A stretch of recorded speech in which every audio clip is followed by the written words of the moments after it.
This is Shivani again. आज मैं फिर से विपुल जी के घर आई हूँ आप लोगों के कुछ और सवाल लेकर। सर, एक्टर बनने के लिए आर्टिस्ट कार्ड बनाना जरूरी है?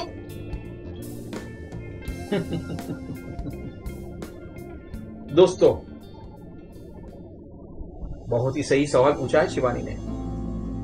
जी हाँ, the dark side of the glamour industry, chapter 5, artist card and registration charges. ये कितना जरूरी है? क्या ये जरूरी है या ये फ्रॉड है? वही आज हम डिस्कस करेंगे। तो शिवानी, बात यह है कि यहां बहुत लोग एक्टर बनने आते हैं, कुछ सफल एक्टर बन जाते हैं, कुछ लोगों की दाल नहीं करती, तो खर्चे पानी कहां से निकाले? तो वो दूसरों को फंसाते हैं। एक छोटा सा मशीन ले लिया, आर्टिस्ट कार्ड की दुकान खोल ली, और आजकल तो हर नुक्कड़ पे ऐसी दुकान खुली हुई है। एक ने आर्टिस्ट कार्ड की दुकान खोल दी, दूसरे ने खोल दी, और ये आर्टिस्ट कार्ड लेके आप यहां जाओगे तो ये बोलेगा नहीं सर ये फ्रॉड है, इसका कार्ड लेके यहां जाओगे तो ये बोलेगा ये फ्रॉड है। मतलब ये सभी फ्रॉड है, क्योंकि सुप्रीम कोर्ट ने कहा है कि एक्टर को आर्टिस्ट कार्ड की कोई जरूरत नहीं है। अब सुप्रीम कोर्ट से बढ़कर ये लोग आ गए, इन्हें कौन बताए? पर ये सब फ्रॉड लोग हैं। आर्टिस्ट कार्ड के नाम पे आपसे पैसे ऐंठते हैं। आपको क्या बोलेंगे बताएं? शिवानी बोलेंगे तुम इस रोल के लिए फाइनल हो गई हो, बस अब तुम एक आधार कार्ड भेज दो तो हम तुम्हारा आर्टिस्ट कार्ड बना देते हैं, 5,000 रुपए लगेंगे। और तुम्हारे साथ बात इतनी मीठी मीठी करेंगे ना, ये रोल के लिए तुम फाइनल हो जाएगी, तुमको एक दिन का पर डे 10,000 मिलेगा, महीने का 15 दिन का शूट है, तो तुम्हारे दिमाग में हिसाब रखते हैं महीने का 15 दिन का शूट है, एक दिन का 10,000, 1.5 लाख रुपए में कमाऊंगी, 6 महीने तक काम है। मतलब वो इतना तुम्हारे सामने गाजर लगा देते हैं ना, तो तुम होश खो बैठती हो। तो ये 5,000 बोले, 10,000 बोले, तुम बिना संकोच के दे देती हो, और जैसे ही तुमने उनको पैसे दिए ना, बस तुम्हारा नंबर ब्लॉक, क्योंकि उनके पास तो काम था ही नहीं, उनका कोई प्रोडक्शन हाउस ही नहीं है। और जो सही प्रोडक्शन हाउस हो ना, उसके पास इतने सारे काम होते हैं, वो क्या आर्टिस्ट कार्ड बनाने बैठेंगे? तो ये जो आर्टिस्ट कार्ड बनाने वाले प्रोडक्शन हाउस होते हैं ना, समझ लो कि वो फ्रॉड है। हाँ, आर्टिस्ट कार्ड अगर बनाना ही है ना, सिंटा का बनाओ। CINTA, cine and television artist association, CINTA, CINTA, जिसकी ऑफिस मुंबई और दिल्ली में है। और ये सिंटा का कार्ड सिंटा के ऑफिस के बाहर नहीं बनता। कुछ फ्रॉड लोग जो होते हैं आपको बोलते हैं मैं आपको सिंटा का कार्ड बना के दूंगा। सॉरी, वो बंदा फ्रॉड है। सिंटा का कार्ड सिर्फ और सिर्फ सिंटा के ऑफिस में मिलता है। और ये सिंटा ही एक ऐसी संस्था है, एक ऐसी एसोसिएशन है जो एक आर्टिस्ट को उसके मुसीबत के वक्त उसके साथ खड़ी रहती है। कभी कोई प्रोड्यूसर के वहां आपका पैसा फंसा होगा तो सिंटा आपको निकाल के देगी। जबकि ये जो आर्टिस्ट कार्ड बेचने वाले लोग हैं वो खुद ही फ्रॉड है, तो प्रोड्यूसर के वहां से कहां से पैसे निकालेंगे? कोविड-19 के वक्त सिंटा ही एक ऐसी संस्था थी जिसने अपने आर्टिस्टों के खाते में पैसे डाले, उनके घर अनाज भी पहुंचाए, उनको फूड की कूपन भी दी। सिंटा के मेंबर में अक्षय कुमार हैं, सलमान खान हैं, उन दोनों ने भी सिंटा के आर्टिस्टों की मदद की, उनके खाते में पैसे डाले। तो अगर कार्ड बनवाना है तो सिर्फ सिंटा का बनवाइए। सिंटा के अलावा और कोई भी कार्ड होता है फ्रॉड होता है। वो दुकान खोलकर बैठा है, दुकान, वो एसोसिएशन नहीं है, दुकान है। अभी आप समझ गए? तो आर्टिस्ट कार्ड जरूरी नहीं है। Sir, casting director and coordinator में क्या फर्क है?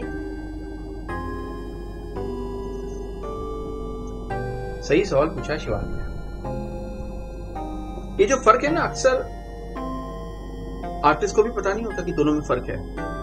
यहां तक कि काफी कोऑर्डिनेटर्स भी खुद को कास्टिंग डायरेक्टर कहते हैं। काम दोनों का सेम है, कास्टिंग डायरेक्टर और कोऑर्डिनेटर दोनों ही आपको काम दिलाते हैं। पर एक एक्टर को काम अगर कोऑर्डिनेटर दिलाता है तो एक्टर उसे कमीशन देता है, और एक एक्टर को काम अगर कास्टिंग डायरेक्टर दिलाता है तो उसे कमीशन नहीं देना पड़ता। ऐसा क्यों? क्योंकि जो कोऑर्डिनेटर होता है वो फ्रीलांस होता है, वो किसी प्रोडक्शन हाउस से जुड़ा नहीं है, उसको कहीं से पगार नहीं मिल रहा है, तो उसका सोर्स ऑफ इनकम एक्टर का कमीशन है। एक्टर शूट करके आता है, प्रोडक्शन हाउस से पेमेंट आता है, उससे उसको कमीशन मिलता है। तो ये कोऑर्डिनेटर का सोर्स ऑफ इनकम है। अच्छा, यही शूट अगर किसी कास्टिंग डायरेक्टर ने एक एक्टर को दिया हो तो एक्टर उसे कमीशन नहीं देता। आप पूछोगे क्यों? क्योंकि कास्टिंग डायरेक्टर प्रोडक्शन हाउस से जुड़ा है। यस, कास्टिंग डायरेक्टर को हर महीने प्रोडक्शन हाउस से बाकायदा सैलरी मिलती है, तो वो एक्टर से कमीशन नहीं लेता। कास्टिंग डायरेक्टर का लेबल है ना, थोड़ा वजनदार लेबल है, तो कई बार कई कोऑर्डिनेटर भी खुद को कास्टिंग डायरेक्टर कह बैठते हैं। बट फंसते कब है? आपने कास्टिंग डायरेक्टर को कह दिया खुद को और कमीशन भी मांग रहे हो, तो कास्टिंग डायरेक्टर कभी कमीशन नहीं मांग सकता। आप समझ गए? और एक खास बात, कई एक्टर्स क्या करते हैं, कोऑर्डिनेटर के जरिए काम किया, पेमेंट आ गया, और जब कमीशन देने की बारी आई ना तो चीट करते हैं। प्लीज ऐसा मत करना। उस प्रोडक्शन हाउस की उस सीरियल में उस कैरेक्टर में आपकी जरूरत है, किसको पता था? आपके कोऑर्डिनेटर को पता था, उसने आपको वहां भेजा, तभी आपने वो काम किया, तभी आपने वो शूट किया, तभी आपके हाथ में ये पैसे आए ना, तो उस कमीशन पे उसका हक बनता है। और अगर आप अपने आप को कभी स्मार्ट समझ के उसका कमीशन नहीं भी देते तो इनका पूरा ग्रुप है, उनकी पूरी यूनिटी है, ये आपको ब्लैकलिस्ट कर लेंगे।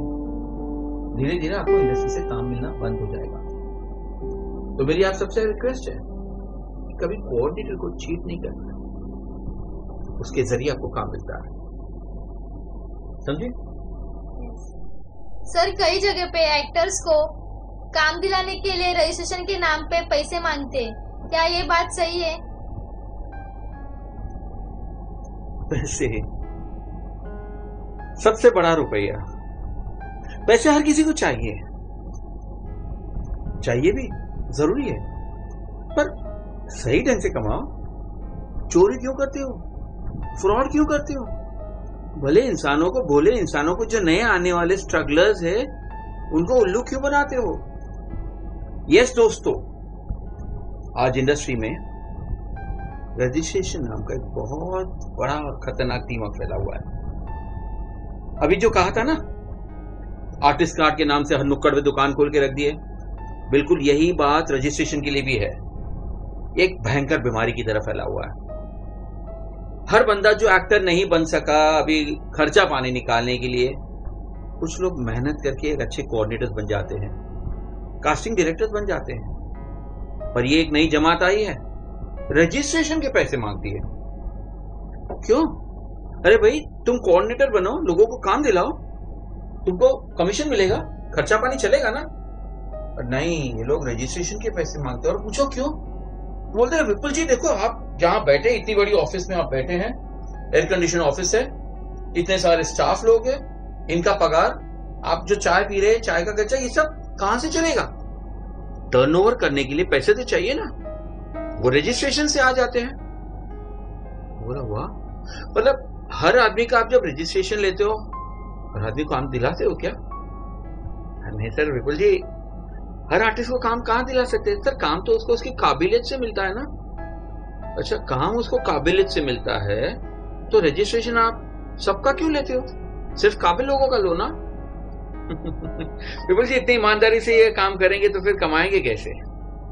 यस दोस्तों, रजिस्ट्रेशन हर किसी से लिया जाता है, पर काम की कोई गारंटी नहीं।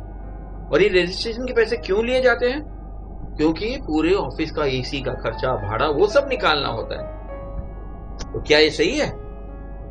बिल्कुल नहीं। रजिस्ट्रेशन के पैसे आपको नहीं देने हैं। कोऑर्डिनेटर जब आपको काम दिलाता है, उसको कमीशन देना है। और ये कास्टिंग एजेंसी भी अगर काम से कमीशन लेती है तो जुड़ो, डेफिनेटली जुड़ो, क्योंकि उसको जब काम के जरिए पैसे मिलेंगे तो जरूर आपको काम दिलाएगी, पर सिर्फ रजिस्ट्रेशन के पैसे लेकर बैठ जाएगी। समझ लो, आपसे 5,000 ले लिए, ऐसे 20 लोगों से 5,000 ले लिए, बैठे बैठा 1 लाख रुपए तो ऐसे ही आ गया। काम क्या किया? कुछ नहीं सर, हम एसी में बैठने के तो पैसे लेते हैं। अगर जेन्युइन एजेंसी होती है ना, मुकेश छाबड़ा जी, चले जाओ उनकी ऑफिस, कितनी बड़ी ऑफिस है, देखा आपने? कितनी पॉश है, कितने लोग काम करते हैं, कितना पैसा खर्च होता है। कभी आर्टिस्ट से पैसा मांगा? नहीं। क्यों? अरे भाई, वो जेन्युइन है, काबिल है। ये 2 गुण बहुत महत्व के है, जेन्युइन होना और काबिल होना। तो वो जब बड़ी बड़ी फिल्में करते हैं ना, टाइटल्स में उनका नाम देखिएगा, कास्टिंग डायरेक्टर मुकेश छाबड़ा, या उनकी एजेंसी का नाम आ जाता है। और उनका ये भारी खर्चा कहां से निकलता है? उनको प्रोडक्शन हाउस से पैसे मिलते हैं और अच्छे खासे पैसे मिलते हैं। तो ये सब, अगर आपको ऑफिस की जरूरत है तो आप काबिल बनो।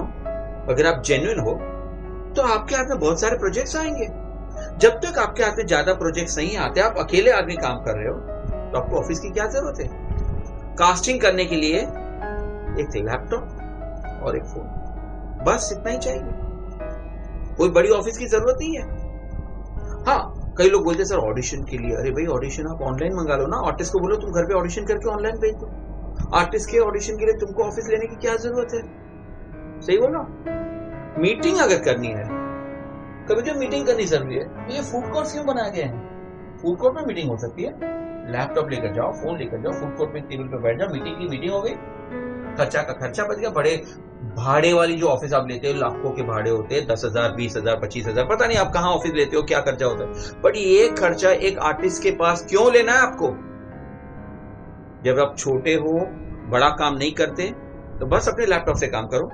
जैसे आपका काम बढ़ता जाए और आपको लगेगा आपको टीम की जरूरत है, 1 से 2, 2 से 4, आपके पास टीम है, आपके पास मल्टीपल प्रोजेक्ट्स है, अब आपको ऑफिस की जरूरत है। पर उस ऑफिस का खर्चा भी आपके पास आएगा, प्रोडक्शन हाउस से आएगा। तो शिवानी, 100 बात की एक बात, तुम्हें आज क्या पता चला? आर्टिस्ट को आर्टिस्ट कार्ड के नाम पे पैसे नहीं देने और रजिस्ट्रेशन के नाम पे भी पैसे नहीं देने। बहुत बढ़िया। Say no to artist card. Say no to registration. Say yes to talent. Say yes to success.